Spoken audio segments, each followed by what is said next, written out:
سچا امانت دار تاجر مجھ کو تو یا رب بنا، سچا امانت دار تاجر مجھ کو تو یا رب بنا، تیری پسند کی ہو تجارت غفلتوں سے تو بچا۔ الحمد للہ رب العالمین والصلاة والسلام علی سید المرسلین، اما بعد فاعوذ باللہ من الشیطان الرجیم، بسم اللہ الرحمن الرحیم۔ الصلاة والسلام علیک یا رسول اللہ، الصلاة والسلام علیک یا حبیب اللہ، الصلاة والسلام علیک یا نبی اللہ وعلی آلک واصحابک یا نور اللہ۔ مدنی چینل کے ناظرین، پروگرام ہے احکام تجارت، اور ہمارے ساتھ حسب معمول موجود ہیں مفتی علی اصغر عطاری مدنی مدثر اللہ العالی۔ دنیا تبدیل ہو رہی ہے، تیز ہو رہی ہے، اور چیزوں کے انداز تبدیل ہو رہے ہیں، یقیناً تجارت کے، ملازمت کے، ارننگ کے ویز بھی تبدیل ہو رہے ہیں، صورتیں مختلف ہو رہی ہیں۔ ایسے میں ایک مسلمان ہونے کی حیثیت سے ہمیں بہت زیادہ ضرورت پڑتی ہے اس بات کی کہ نئے آنے والے طریقوں کو، جدید انداز تجارت کو، اور تجارت کے جو بھی فارمیٹ رائج ہوتے چلے جا رہے ہیں ان پر ہمیں یہ معلوم ہو کہ ان کے بارے میں شریعت اسلامیہ کیا کہتی ہے، دین اسلام کیا کہتا ہے، کون سا طریقہ درست ہے اور کون سا طریقہ غلط ہے۔ درود پاک کی اہمیت کے حوالے سے ایک روایت سنتے ہیں، اور پھر انشاءاللہ آپ کے سوال کے ساتھ مفتی صاحب کی بارگاہ میں حاضر ہوتے ہیں۔ اکثر و بیشتر ہم سنتے ہیں درود پاک پڑھنے کی یہ فضیلت ہے، یہ اہمیت ہے، یہ برکت ہے، اور یقینی طور پر وہ ساری چیزیں موجود ہیں، لیکن اسی کے ساتھ ساتھ احادیث کریمہ میں درود پاک نہ پڑھنے کی مذمت بھی، برائی بھی بیان ہوئی ہے۔ جیسے کہ معجم کبیر میں ایک حدیث پاک بیان کی گئی کہ نبی رحمت شفیع امت صلی اللہ علیہ وسلم کا فرمان ہے کہ جس کے پاس میرا ذکر ہوا اور اس نے مجھ پر درود پاک نہ پڑھا تو اس نے جنت کا راستہ چھوڑ دیا۔ تو جہاں فضائل ہیں وہاں مذمتیں بھی ہیں، ہمیں ان مذمتوں سے، ان برائیوں سے بھی بچنا ہے کہ جو فضیلت ملنے والی تھی وہ زائل نہ ہو جائے۔ جب بھی نبی کریم صلی اللہ علیہ وسلم کا ذکر خیر کریں، سنیں، پڑھیں، لکھیں تو حسن و شوق و محبت کے ساتھ درود پاک بھی پڑھا کریں، انشاءاللہ برکتیں بھی ملیں گی۔ اور جو جن برکتوں سے محروم ہونا اس معاملے میں ہے کہ اگر نہ پڑھا تو برکتیں نہیں ملیں گی، تو یہ بھی اچھی بات نہیں ہے، ہمیں عادت بنا لینی چاہیے۔ صلو علی الحبیب صلی اللہ علی محمد صلی اللہ علیہ وسلم۔ پہلا سوال شامل سلسلہ کر رہے ہیں، اور انشاءاللہ مفتی صاحب کی بارگاہ میں اس سوال کے ساتھ حاضر ہوتے ہیں۔ جی مفتی صاحب سے میرا یہ سوال ہے کہ اگر کوئی شخص سودی کاروبار میں شامل تھا تو اب اس کو وہ کس طرح چھوڑ سکتا ہے، اس کا طریقہ کار کیا ہوگا؟ ٹھیک ہے، جی مفتی صاحب سے پوچھتے ہیں۔ بسم اللہ الرحمن الرحیم۔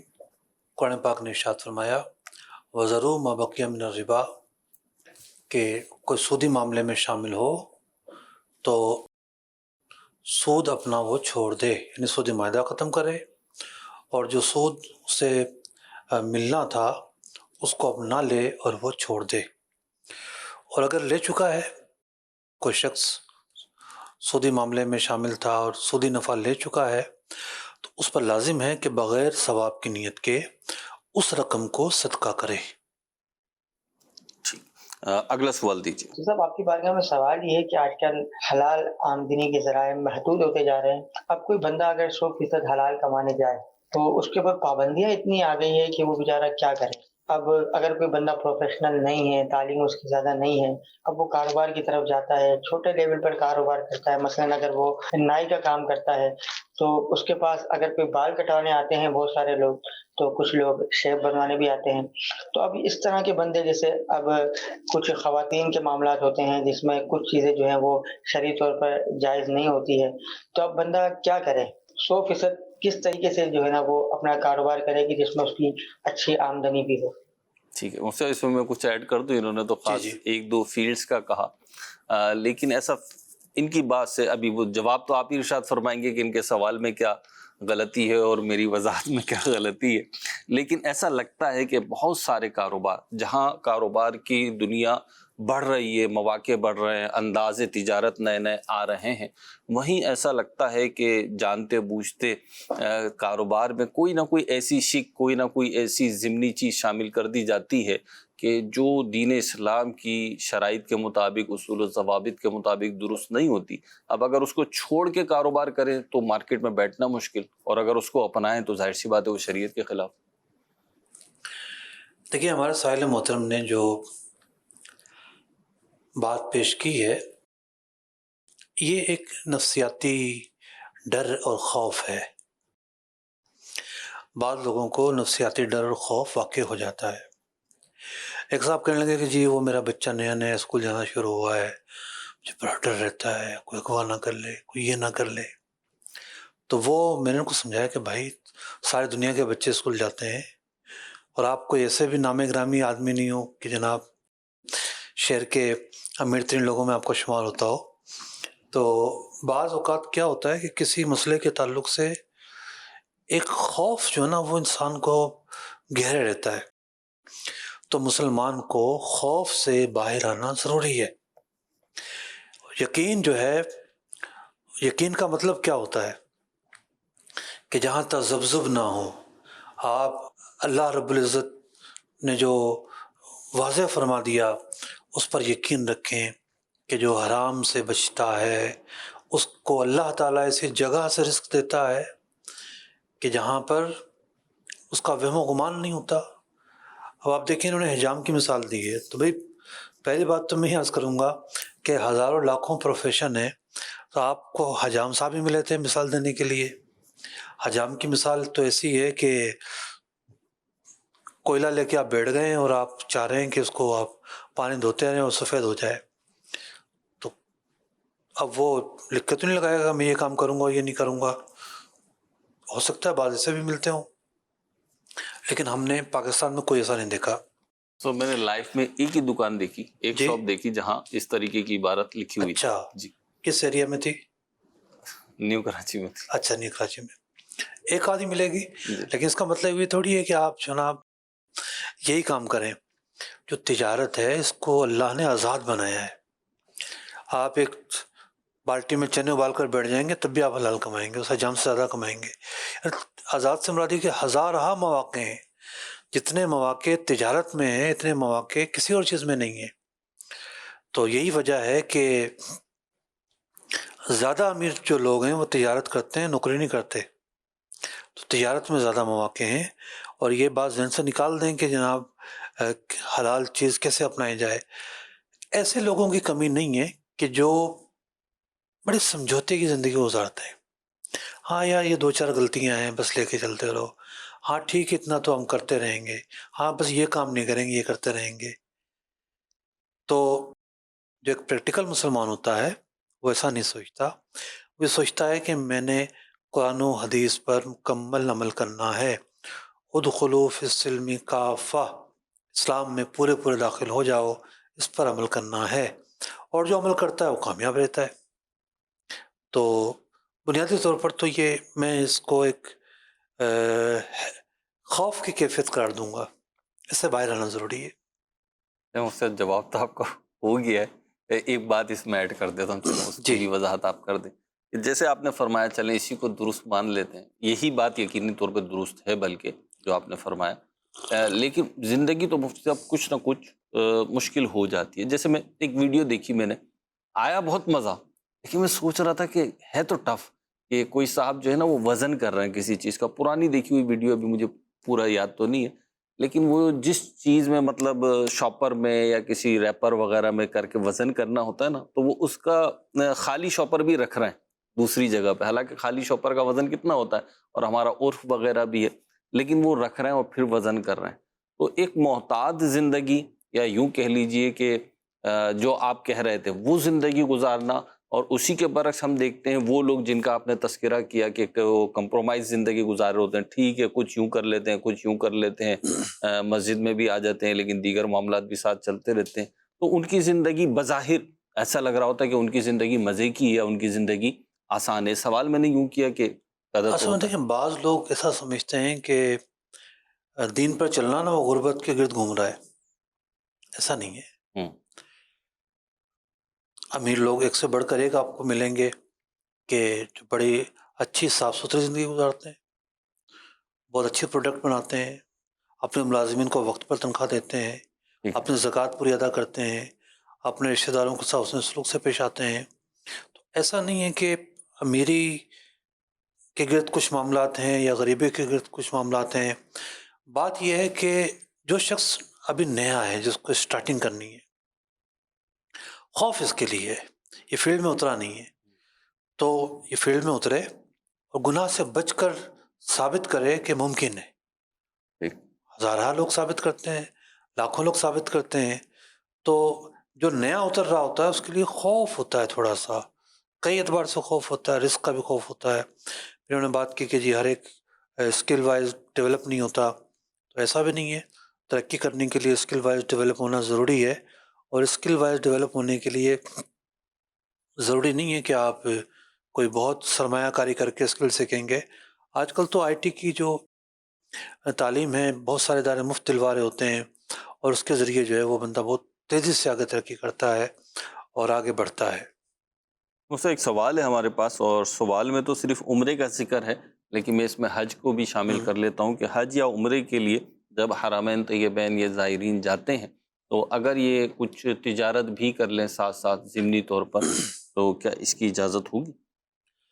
اصل میں دیکھیں، دو چیزوں کو الگ الگ سمجھنا ہوگا۔ ایک تو یہ ہے کہ کوئی شخص جا رہا ہے اور اس کا مقصد یہ ہے کہ وہ تجارت کرے گا، ٹھیک۔ ضمن حج کر لے گا، صحیح۔ تو یہ تو حج کے لیے نہیں جا رہا، صحیح۔ اور ایسا لوگ عام طور پر نہیں کرتے، ٹھیک ہے، جو حج پہ جاتے ہیں وہ کم از کم حج پہ جانے والے ایسا نہیں کرتے، کیونکہ حج کا پیکیج بہت مہنگا ہے، صحیح۔ تو وہاں جس کو تجارت کے لیے جانا ہوتا ہے اس کے لیے جانا قدرے سستا اور آسان ہوتا ہے۔ یعنی تجارت کا ویزا جو ہے نا، وہ وزٹ ویزا جو ہے بڑا سستا مل جاتا ہے، صحیح۔ 40-50 ہزار روپے کا ویزا مل جاتا ہے، اور فلائٹ لے کے 2-3 لاکھ روپے کے اندر بندہ تجارتی کام کر کر آ جاتا ہے۔ صحیح۔ حج کا پیکیج 10 لاکھ سے سستا تو ہے ہی نہیں۔ تو ایک یہ ہوتا ہے کہ ایک صاحب حج پہ جا رہے ہیں، 20-25 دن اس کو وہاں رہنا ہے، اب ضمناً پاکستان سے فون وغیرہ آ رہے ہوں گے، کچھ تجارتی معاملات نمٹائے جا رہے ہوں گے، تو ایسا تو نہیں ہے کہ حج پر جانے والا جس نے سفر اختیار کیا ہے اس نے سفر تو تجارت کا کیا، ایسا نہیں ہے، اس نے سفر اللہ کے گھر کی زیارت کا کیا ہے، حجۃ اللہ کی ادائیگی کا کیا ہے، عمرے کا کیا ہے، طواف کا کیا ہے، بیت الحرام کی حاضری کا کیا ہے۔ اب عمرہ بھی کرے گا، اگر روزانہ ایک عمرہ بھی کرے گا تو اس کا بھی تو ایک وقت ہے نا، چلے اس میں 4 گھنٹے لگا لیے، تو باقی 24 گھنٹے میں سے جو 20 گھنٹے بچے اس میں وہ آرام بھی کرے گا، دیگر کھائے معاملات۔ پیے گا بھی، جی۔ دوستوں کے ساتھ بھی بیٹھے گا۔ اب اگر یہ فون بھی لے لیتا ہے اور فون لے کے کاروباری معاملات بھی نمٹا رہتا ہے، اپنے آفس سے جڑ کر رہتا ہے یا کاروبار سے جڑ کر رہتا ہے، تو اس میں کوئی معیوب بات نہیں ہے، یہ بہت ضمنی بات ہے، اس کا سفر اس کے لیے نہیں ہے، جی۔ بلکہ یہ تو وہ معاملات ہیں جو پیچھے سے چل کے آ رہے ہیں، صحیح۔ سفر سے کوئی تعلق نہیں ہے۔ ٹھیک۔ تو وہ جو بیان کیا گیا کہ جناب سفر جو ہے وہ کرے کوئی شخص، اس کا مقصد یہ ہے کہ کوئی شخص چاہے ہی تجارت کے لیے، ٹھیک۔ وہ ثواب نہیں پائے گا، یہ معاملہ ہے۔ تو اچھا مجھ سے بھی تجارت کا سوال آیا تھا، تو میرے ذہن میں ایک سوال ہو رہا تھا کہ کہہ رہے ہیں تجارت کر سکتا ہے نہیں کر سکتا، تجارت تو خرید و فروخت کا نام ہے، اگر یہ فروخت نہیں بھی کرے گا تو کچھ نہ کچھ خریدے گا تو خریدے گا ہی، مطلب اس کے بغیر تو چارہ بھی نہیں ہے ویسے بھی۔ آج کل تو زمزم بھی خریدنا پڑتا ہے، جی، ٹھیک ہے، ٹیکسی بھی کرنا پڑے گی اسے، ہاں تو ضمنی جو خرید و فروخت ہے، ظاہر بات ہے کھانا بھی خریدنا پڑتا ہے، جی، ٹھیک ساری ہے، چیزیں خریدنی۔ تو خیر مقصود ان کا وہ نہیں ہے جو آپ ہمارے ذہنوں میں اس وقت یہ تحفہ طائف لے کر آ رہا ہے، مقصود ان کا یہ ہے کہ جس سے ارننگ ہو رہی ہے، ٹھیک ہے، پروفٹ آئے جیسے، وہ تجارت ان کا مقصود ہے، اور وہ بھی ضمنی ہے تو کوئی حرج نہیں ہے اس میں۔ ٹھیک ہے جی۔ چلے جی، آپ حج بھی کریں، عمرہ بھی کریں، اگر ضمنی طور پہ کاروبار کرتے ہیں تو جیسے مفتی صاحب نے بیان فرمایا اس کی بھی اجازت ہے، اللہ پاک آپ کو بھی توفیق عطا فرمائے، آپ کا بھی حج عمرہ قبول فرمائے، ہمیں بھی، ہم سب کو بھی بار بار توفیق عطا فرمائے۔ چلے جی، کال کی طرف بڑھتے ہیں، اگلی کال شامل سلسلہ کرتے ہیں۔ جی مفتی صاحب یہ بتائیں کہ پراپرٹی کے کام میں جو ایگریمنٹ ہوتا ہے ہمارا رینٹ کا، اسٹیٹ ایجنٹ نے وزٹ بھی کروا دیا، میٹنگ پیمنٹ سب ہو گئی، پولیس ویریفیکیشن بھی ہو گئی، پورا کام اس نے کر دیا، اب وہ سامان بھی شفٹ کر کے بیٹھ گئے، لیکن بعد میں ان کو ایشو ہو رہا ہے کہ اس گھر میں ہمارے مسئلہ ہے اور ہم خالی کرنا چاہ رہے ہیں۔ تقریباً اس کو اگر مہینہ گزر جاتا ہے یا 20-25 دن گزر جاتا ہے، وہ پھر مالک کو کہتا ہے میں خالی کروں گا، تو مالک کہتا ہے 1 مہینے کا نوٹس دے دو اور آپ کے 2 مہینے کا رینٹ کٹے گا، کیونکہ 15-20 دن یا 25 دن آپ رہے ہیں، اور 1 مہینہ نوٹس جو دیں گے آپ، 1 مہینہ وہ 2 مہینے کا رینٹ کٹے گا۔ تو آپ سے یہ پوچھنا تھا کہ اسٹیٹ ایجنٹ نے تو پورا کام کر دیا، پولیس ویریفیکیشن تک کر دیا جتنا کام اس کا ہے، تو اس کو اگر کوئی کہے کہ کمیشن تمہارا صحیح نہیں ہے، جائز نہیں ہے، تو اس حوالے سے رہنمائی فرمائے کہ وہ اسٹیٹ ایجنٹ کیا کریں، اس کی کمیشن پوری مکمل ہو چکی، اب اگر وہ ٹیننٹ کوئی مسئلہ خالی کرتا ہے، اس کا مسئلہ ہے، تو اس میں اسٹیٹ ایجنٹ کا تو کوئی ایشو نہیں ہے، اس حوالے سے رہنمائی فرمائے کہ اسٹیٹ ایجنٹ کیا کرے، اور 2 مہینے کا اگر وہ کاٹتے ہیں اونر تو وہ صحیح ہے یا نہیں۔ ٹھیک ہے جی، آپ کے سوال کا جواب بھی لیتے ہیں مفتی صاحب۔ اسی کے ساتھ میں بھی ایک سوال ایڈ کر دوں کہ ہمارے پروگرام میں بھی ہوتا ہے، اور ویسے بھی مجھے ایسا لگتا ہے کہ جہاں جہاں کمیشن ہے، کیونکہ صرف اس میں تو نہیں ہے نا، پلاٹ سے یعنی پراپرٹی کے کام میں نہیں، اور جگہوں پہ بھی 50 جگہ پہ کمیشن کا معاملہ ہوتا ہے، لیکن ایسا لگتا ہے کہ سب سے زیادہ ڈسپیوٹ جو ہوتا ہے نا وہ پراپرٹی کے معاملات میں ہوتا ہے، تو ایسا کیوں ہوتا ہے؟ اور پھر ان کے سوال کا جواب۔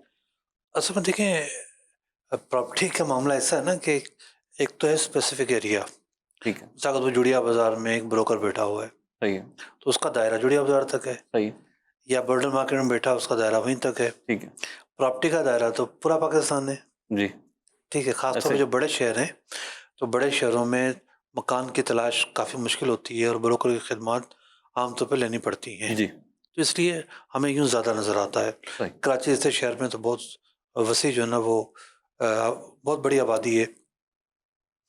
دیکھیے، بروکر بعض اوقات بڑا مظلوم ہوتا ہے، بروکر مظلوم ہوتا ہے، بعض اوقات بڑا مظلوم ہوتا ہے، لوگ سمجھتے ہیں کام ہی کیا ہے، ایسے ہم تو اتنے پیسے لے لیے اس نے،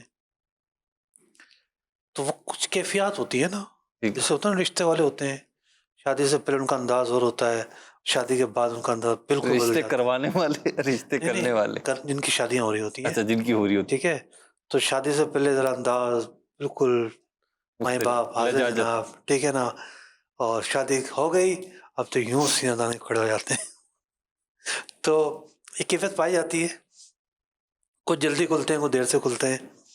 تو بروکر کے ساتھ بھی بعض لوگ اس طرح کرتے ہیں کہ جب تک ان کا کام نہیں ہوا تھا، یعنی کہ ان کو مکان خریدنا تھا یا مکان کرایہ پہ لینا تھا، تو روز چکر لگا رہے تھے اور کہہ رہے تھے کچھ کروا دیں، جب کام ہو گیا تو اب ان کو وہ بروکری بھاری پڑتی ہے۔ ایسا نہیں ہونا چاہیے، جو معاہدے ہیں ان کی اہمیت ہے، ان کی قدر ہے، اور جو بروکر ہے وہ ایک واسطہ ہے، اور وہ اپنی محنت اور بھاگ دوڑ کے کا معاوضہ وصول کرتا ہے، شریعت نے اس کے معاوضے کو روا رکھا ہے۔ اور یوں سمجھیے کہ پوری دنیا جو ہے اس وقت جو جڑی ہوئی ہے، اس میں بروکر کا بڑا اہم کردار ہے، کہ ایک ملک کا مال دوسرے ملک جا رہا ہے، بروکر واسطہ ہوتا ہے، بڑی بڑی ڈیل، ہر چھوٹی بڑی ڈیل کے اندر بروکر جو ہے ایک بہت بڑا واسطہ ہوتا ہے۔ تو جو صورتحال پیش کی گئی، اس میں بظاہر تو ایسا لگ رہا ہے کہ بروکر نے اپنے سارے کام پورے کر دیے، اب تکلیف کہیں سے آئی ہے تو ہم سب ایک اندازہ لگا سکتے ہیں کیا ہو سکتی ہے تکلیف۔ ہو سکتا ہے پتہ چلے کہ جناب اوپر سے کوئی واش روم لیک کر رہا ہے، یا بعض اوقات پڑوسی بڑے تکلیف دہ ہوتے ہیں، بہت تکلیف دہ ہوتے ہیں، غیر مہذب لوگ ہوتے ہیں، اور بڑے عجیب و غریب معاملات ہو جاتے ہیں۔ ایک صاحب نے ایک مسئلہ پوچھا، حالانکہ انہوں نے کافی مہنگی پراپرٹی لی، 50-60 ملین کی پراپرٹی تھی اور وہ لی، لیکن پڑوسی اس طرح کے لوگ آئے کہ ان کو نکلنا پڑا وہاں سے، اور وہ بکی بھی بڑی مشکل سے، آدھے میں بھی نہیں بکی۔ تو بعض اوقات اس طرح کی تکلیف آتی ہیں، لیکن انہوں نے اپنا لاس کیا۔ تو جب ساری چیزیں بروکر کا کام ہے دکھانا ملوانا، فیصلہ آپ نے کرنا ہوتا ہے، جب سارے ایریاز میں آپ نے فیصلہ کر لیا تو آپ کا معاہدہ ہو گیا، 2 پارٹی رضامند ہو گئیں، کرائے کا معاہدہ تھا، تو اب بروکر کا کام مکمل ہو گیا، اور بروکر جو ہے وہ اپنے جو معاوضہ ہے اس کا مستحق ہے، اس کو برا بلا نہیں کہا جا سکتا۔ اچھا، سوال میں جو 2 مہینے کے کرائے کی بات کی گئی ہے، وہ تھوڑا محل غور معاملہ ہے، یعنی قابل اعتراض معاملہ ہے۔ یہ مہینہ شروع ہو گیا، چلو یہ تو ٹھیک ہے، سمجھ میں آ رہا ہے شروع ہو گیا، لیکن کیا اگلا مہینہ نوٹس تو چلیں آج سے دے دیتا ہے، لیکن اگلا مہینہ رہائش کرنے کا تو اختیار ہوگا نا اسے. مارکیٹ میں کیا ہے؟ نہیں، جس مہینے کا کرایہ دیا اسی مہینے رہے گا. نہیں، 2 مہینے کا کرایے کی بات ہو رہی ہے، 1 مہینے کا نوٹس بھی دینا ہوتا ہے. اگر وہ نوٹس دے دیتا ہے اور اگلے مہینے رہتا ہے تب تو ٹھیک ہے، کرایہ لے گا. جی. اگر وہ آج سے ہی خالی کرنا چاہتا ہے تو وہ یہ کہے کہ نہیں جناب 1 مہینے کا مزید بھی کرایہ دو، 2 مہینے کا کرایہ دو، ٹھیک. تو ایسا نہیں ہونا چاہیے. یہاں کمپرومائز ہونا چاہیے، دونوں سے کمپرومائز پر متفق ہوں، یہ ضروری ہے.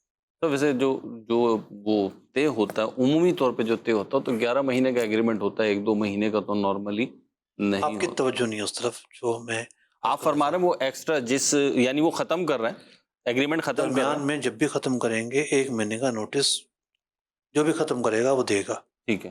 تو سوال یہ کیا گیا ہے، وہ آج سے ختم کرنا چاہ رہا ہے، سامنے والا کہتا ہے 2 مہینے کا کرایہ دے دو، تو یوں اگلے مہینے بھی وہ رہے، ختم کرنا چاہ رہا ہے تو مکان فوری سے ایک دم تو نہیں مل جائے گا، کہیں 2 مہینے پورے کرے اپنا پھر چلا جائے یہاں سے. مصعب اس سوال سے ہٹ کے، کیونکہ ہو سکتا ہے جو میں سوال کروں وہ ادھر بھی جا رہا ہوں، ادھر سے نہیں، اس سے میرے ذہن میں ایک بات آئی کہ بعض اوقات ہم دیکھتے ہیں چاہے بزنس ہو، چاہے ملازمت ہو، چاہے دیگر مواقع ہوں، ہم کوشش کرتے ہیں بالخصوص ہمارے معاشرے میں، پاکستانی معاشرے میں، ظاہر سی بات ہے مجھے دنیا بھر کا تو اس حوالے سے زیادہ پتہ نہیں ہے، اور جتنا پتہ وہ یہی ہے کہ ہمارے معاشرے میں خاص ہے کہ ہم بہت ساری جگہوں پہ بچت کرنے کی کوشش کرتے ہیں. ہم چاہتے ہیں کہ فلاں کام فلاں سے نہ کرائیں بلکہ خود کر لیں، فلاں کمیشن ایجنٹ نہ آئے، فلاں مزدور نہ آئے، فلاں کاریگر نہ آئے اور ہم کر لیں. مجھے اس کا ایک تجربہ ہوا، اس لیے سوال جنریٹ ہو رہا ہے کہ میں ایک مثال دیتا ہوں. ایک صاحب ہیں جو روزانہ اگر اپنا کام کریں، جو ان کی فیلڈ ہے، وہ اس میں ڈیلی کے 10,000 روپے کما سکتے ہیں، لیکن ان کو کسی کام کی ضرورت پڑ گئی جو بہت زیادہ ٹیکنیکل کام نہیں ہے، لیکن اس کا مزدور 2,000 روپے لے گا. اب وہ 2,000 اس کو کیوں دوں کے چکر میں پورا دن اس کام پہ لگا دیتے ہیں. تو نتیجہ کیا ہوا کہ یہ 10,000 کا کام کر سکتے تھے، 2,000 کا کام اس سے کرا سکتے تھے، 2,000 دیتے بھی تو 8,000 انہیں بچتے. تھوڑا فلسفیانہ ہو رہا ہے لیکن میں ایکسپلین کرنے کی کوشش کر رہا ہوں. تو یہ جو سوچ ہے، یہ جو مائنڈ سیٹ ہے، آپ اس کو سپورٹ کرتے ہیں، کیا کرتے میں تو ہیں بہت اچھا سمجھتا ہوں. کہ وہ 10,000 روپے کا کام چھوڑ کے 2,000 نہیں، کا یہ تو کام؟ آپ کہہ رہے ہیں نا، دیکھیں میرے ذہن میں پرٹیکولر میں بہت مثال ہے اچھا اس کی. سمجھتا ہوں، میں اس لیے عرض کر رہا ہوں کہ گھر کا کام کاج نہ خود کرنا، اس کی بڑی اہمیت ہے، اور بندہ محتاج نہیں ہوتا کسی کا. چھوٹے چھوٹے کاموں کے لیے جب آپ خود کر سکتے ہیں، مثال کے طور پر آپ نے کیاری بنانی ہے، ٹھیک ہے، تو آپ لے کے جناب خود کر سکتے ہیں. اس سے فزیکل ایکٹیویٹی ہوتی ہے، انسان ایک سادگی کو اختیار کرتا ہے، انسان جو گھر کے کام کاج کرتا ہے ایک بڑا اچھا رہتا ہے، ماحول سے نا نیچر کے قریب تر رہتا ہے بندہ. مصنوعی زندگی گزارنے والے نا پھوں پھاں تو نظر آتے ہیں کرتے ہوئے، لیکن وہ گوارے کے مانند ہوتے ہیں، ٹھیک ہے. وہ نیچر کے قریب نہیں ہوتے.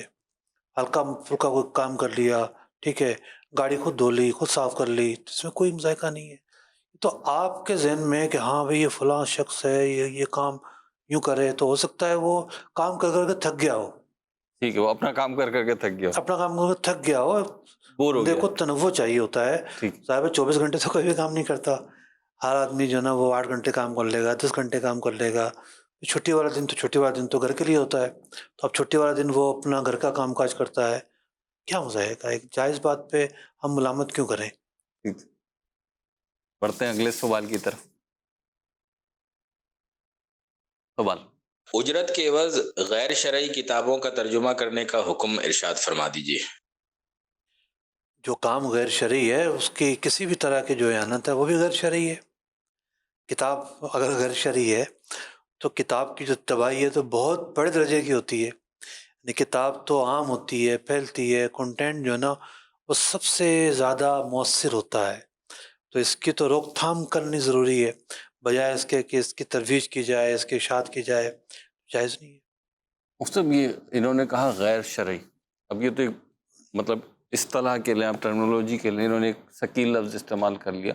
کیا اسلامی کتاب ہی کی اشاعت کریں گے، اس کے علاوہ کسی کتاب کی اشاعت نہیں کریں گے؟ غیر شرعی میں کیا ہر چیز؟ ایک آدمی سمجھ سکتا ہے کہ کوئی کنٹینٹ ایسا ہوگا جو غیر شرعی ہوگا. ٹھیک ہے بات یہ ہے، اب مثال کے طور پر کوئی دہریت پر کتاب لکھی ہوئی ہے، جی. ٹھیک ہے، اب اس کو ترجمہ کرنا چاہتا ہے کوئی پبلشر اور وہ چھاپے گا کہ عام و خاص سب پڑھیں، تو عام و خاص سب پڑھنے والے جب کیفیت ہے تو کس طرح جائز ہو سکتی ہے؟ ایسی کتاب اگر چھاپی جاتی ہے خواص کے لیے بھی تب بھی کوئی حاشیہ ڈالنا تو ضروری ہے نا، تاکہ عوام مغالطے کا شکار نہ ہو، عوام کے اندر کوئی جو ہے نا وہ بدعقیدگی نہ پھیلے، تو اس کے اپنی اہمیت ہے اس کی۔ مفتی صاحب یہ ارشاد فرمائیے کہ ریال اور ڈالر وغیرہ لے کر رکھ لینا اور جب اس کے ریٹ بڑھیں تو اس کو بیچ کر منافع حاصل کرنا، کیا اس کی اجازت ہے یا نہیں؟ جب کسی کے پاس رقم ہے تو وہ اس رقم کا کچھ تو کرے گا نا، مارکیٹ اوپن ہے، اس اوپن مارکیٹ میں جو بھی دستیاب ذرائع ہیں اس کو وہ استعمال کرے گا، تو قانونی ممانعت اگر نہیں ہے تو اس طرح کرنے میں کوئی حرج نہیں ہے، شریعت کا کوئی قانون اسے نہیں روکتا۔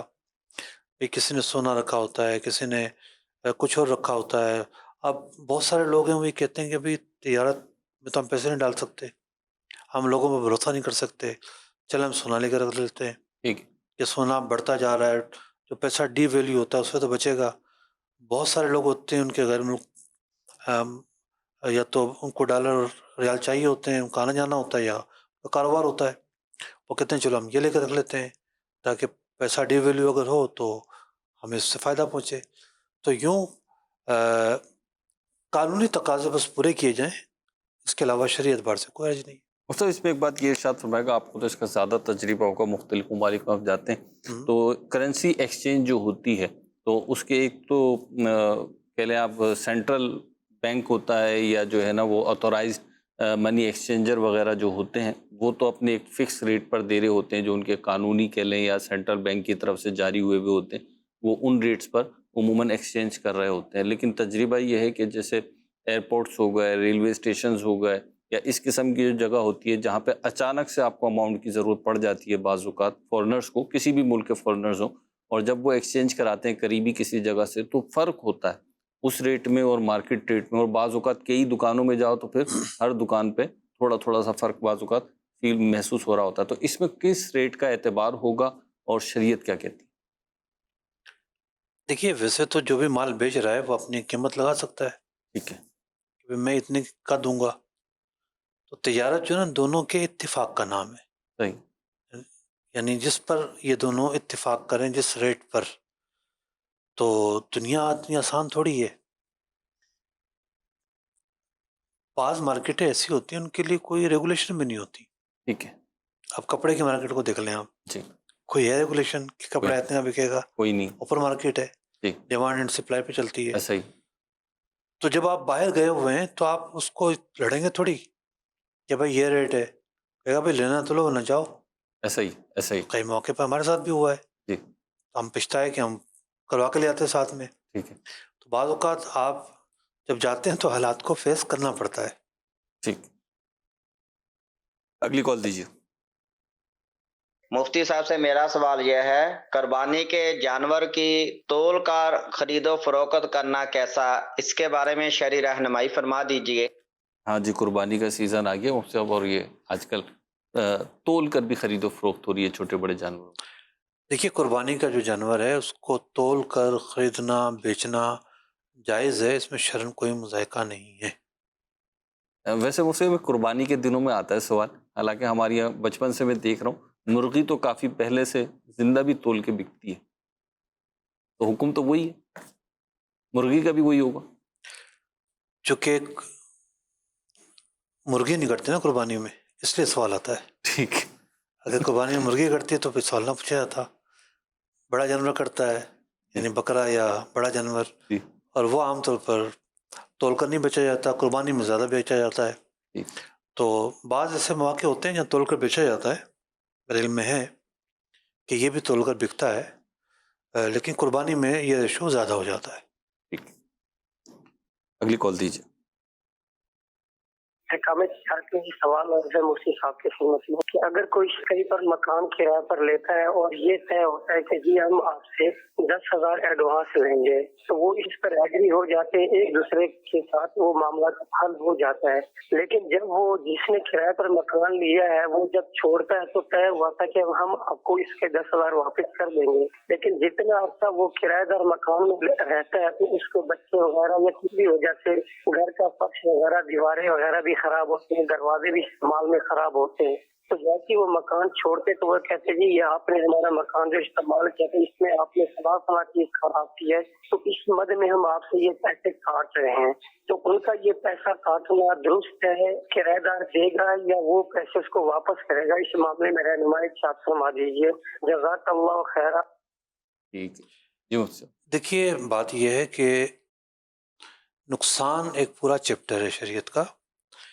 نقصان کے لیے ایک شخص دعویٰ کرے گا، ایسا نہیں کہ وہ خود ہی مدعی خود ہی منصف بن جائے. دعویٰ کرے گا کہ بھئی میرا یہ نقصان کیا گیا ہے، اور پھر وہ اس دعوے کو ثابت بھی کرے گا. پھر نقصان دیکھے گا کس درجے کا ہوا ہے. تو عام طور پر جو رنگ و روغن کا اترنا ہے اس پر ڈفرینٹ چیزیں پائی جاتی ہیں. بہت سارے کرایہ دار ایسے ہوتے ہیں جو زیادہ عرصے کے لیے رہ رہے ہوتے ہیں، وہ خود ہی رنگ روغن کروا دیتے ہیں، کرائے میں کاٹ دیتے ہیں. رنگ روغن کا جھگڑا بہت کم ہوتا ہے ان کے درمیان. باقی کوئی کھڑکی دروازہ ٹوٹا ہے تو سب سے پہلا مرحلہ یہ ہے کہ دعویٰ، پھر دعوے کو ثابت کرنا، اور پھر دو بندوں کو بٹھا لیں جس پر یہ دونوں متفق ہوں کہ ہاں یہ جو صاحب ہیں یہ دونوں کی بات سن کر جو فیصلہ کریں گے وہ صحیح کریں گے. دونوں کو بٹھا کے پھر فیصلہ کریں کہ نقصان ہوا ہے یا نہیں ہوا. نقصان اگر کرایہ دار کی طرف سے ہوا ہے، جو عام طور پر عرفاً نقصان شمار ہوتا ہے، تو اس کا جو ہرجانہ یا تاوان ہے وہ ادا کرنا پڑے گا. ضروری نہیں کہ وہ 10,000 کا نقصان ہی ہوا، ہو سکتا ہے 5,000 کا ہوا ہو سکتا ہے 15,000 کا ہوا. جتنے کا بھی نقصان ہوگا وہ ان کو بھرنا پڑے گا. ٹھیک. مفتی ایک سوال ہے ہمارے پاس کہ آن لائن قرآن پڑھانا کیسا ہے اور اس کی اجرت کیا ہے؟ قرآن پاک پڑھانا جو ہے وہ ایک تعلیم کا طریقہ ہے. تو تعلیم پر اجرت کو فقہاء نے جائز قرار دیا ہے. اب کوئی قرآن پاک آن لائن پڑھائے یا سامنے بیٹھ کر پڑھائے، جو چند باتیں ایسی ہیں جو کامن ہیں جس کا خیال رکھنا بہت ضروری ہے. مثال کے طور پر یہ ضروری ہے کہ بڑی بچیوں کو یا بالغ خواتین کو نہ پڑھایا جائے، مرد نہ پڑھائے. تو خواہ سامنے بیٹھ کر پڑھانا ہو یا آن لائن پڑھانا ہو، ظاہر بات ہے طالب علم جو ہے وہ حجاب میں تو پڑھے گا نہیں، عام طور پر کیمرے میں پڑھتا ہے. تو بڑی بچی سے بھی اجتناب کرے اور بالغ بچیوں سے بھی اجتناب کرے. دوسری بات یہ ہے کہ پڑھانا آتا ہو. ایک طبقہ ایسا ہے جسے پڑھانا نہیں آتا لیکن پھر بھی وہ پڑھا رہا ہوتا ہے. یہ جو مجہول قرآن پڑھنے والے ہیں کہاں سے آئے؟ پڑھ کر ہی آئے. ان کا دعویٰ کسی نہ کسی سے پڑھ کر آئے نا. تو جنہوں نے پڑھایا ہے، اگر کسی مدرسے کے استاد تھے یا انہوں نے ویسے گھر پہ ایز اے ٹیوشن کے پڑھایا، انہوں نے بھی تو پڑھایا ہی ہے نا. تو ایک طبقہ وہ ہے کہ جسے پڑھانا نہیں آتا. تو یہ ضروری ہے کہ پڑھانے والا اہل ہو، کوئی سرٹیفکیٹ رکھتا ہو، سرٹیفکیٹ بھی مستند ہو، اس نے قرات کا کورس کیا ہو، جو ضروری قواعد ہیں ان کو جانتا ہو، تلفظ پر قادر ہو. تو آن لائن پڑھائے یا آف لائن پڑھائے، پڑھانا آتا ہو، یہ ایک بنیادی شرط ہے. دوسری بات کیا ہے کہ پڑھانا بھی آتا ہے، شرعی دائرے میں رہ کے پڑھا رہا ہے، لیکن کیا ہے کہ ایک استاد 20 بچے لے کے بیٹھ گیا جناب آدھے گھنٹے کے لیے.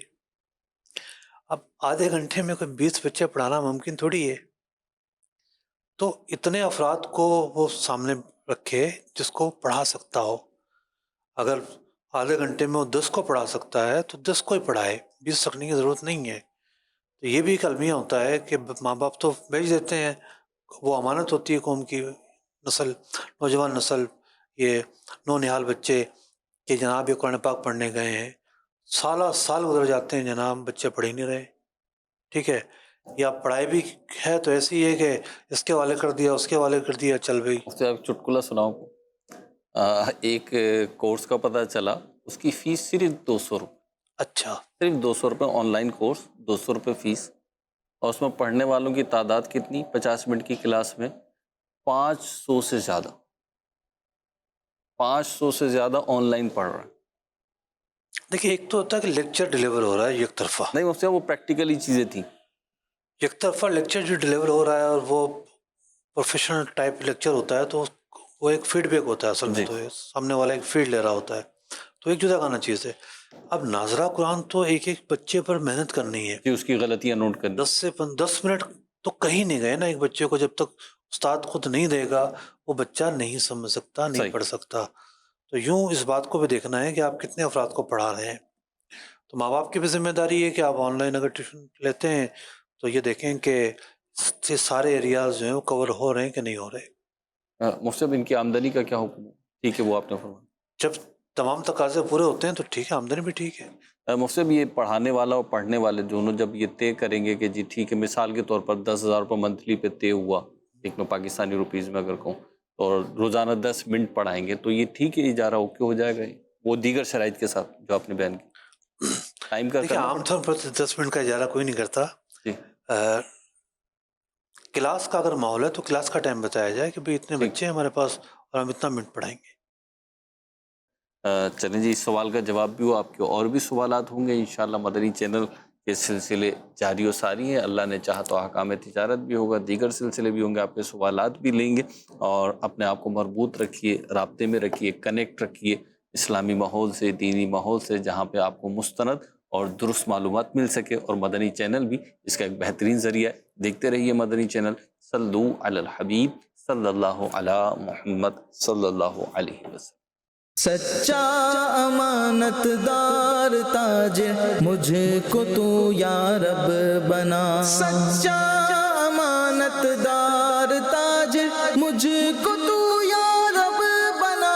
تیری پسند کی ہو تجارت غفلتوں سے تو بچا.